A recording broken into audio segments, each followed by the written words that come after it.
my favorite pictures of myself is of me on a snow tube at the snow trails down in Mansfield, and I'm like flying Superman down the hill, and my arms are out, and the air is flowing through my hair and through my beard, and I've got jeans and boots on, but I'm just in a t-shirt, and it was so awesome because it was an 8th grade trip that I took as a priest with the 8th graders down there, and it was the last day of the season, so the snow was great, but it was 60 degrees outside, and it was just a picture of freedom. You know, that's really what it was. And you know, that's part of why I love the picture so much. And actually what I've come to realize is it's a picture that drives me deeper into this Sunday's gospel from the 21st Sunday in Ordinary Time.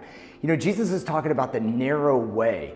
And what I've come to understand is the narrow way, yes, it's narrow. And Jesus says, you know, you got to try hard to get through it, you know, and many won't be strong enough. But so often we take that as a challenge to just try harder, you know, try harder to keep the commandments, try harder to, you know, be obedient to the Lord, try harder to, you know, make my life so stuffy that I don't have any fun and I don't risk doing anything wrong. And then I'm, you know, working so hard at holiness that I'm not even alive at all, you know, and that's not what he's talking about.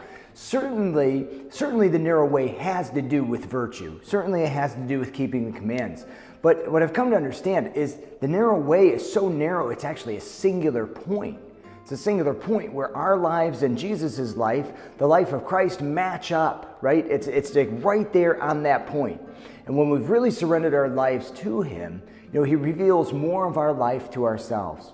He shows us that being authentically who we are is really what leads us to true holiness. He's created each and every one of us uniquely, and it's like a particular ray of God's glory that he wants to share with the world.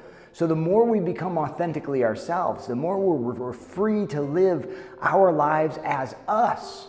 You know, the more we radiate God's glory to the world, the more we fly down the hill, the more we fly in God's grace, the more we fly to, you know, his glory, you know, and a participation in it for ourselves. So, you know, there really is something about it that the narrow way isn't like just something to squeeze through, but it is so narrow, it's a singular point. But here's the paradox of the gospel. As Jesus challenges us to live that way, to surrender our lives to him and try harder, not so much just to keep the commandments and be virtuous, but to open ourselves to his penetrating, healing love and grace, that we become more of ourselves and live the fullness of life in him. So as our life narrows and passes through Christ, it actually is refracted outwards and we experience the fullness of life with him. It's a really narrow way. And sometimes it's really hard to hold ourselves open to his grace so that we might be healed and transformed. And yet it is the way that leads to glory. So yeah, try hard, you know, but not just so much in keeping the commandments and growing in virtue, but try hard to stay open to God's love, penetrating those places of your heart that are most in need of it, most fearful of it, so that as you pass through that singular point, that narrow way that is Christ, you too might experience the fullness of life in him.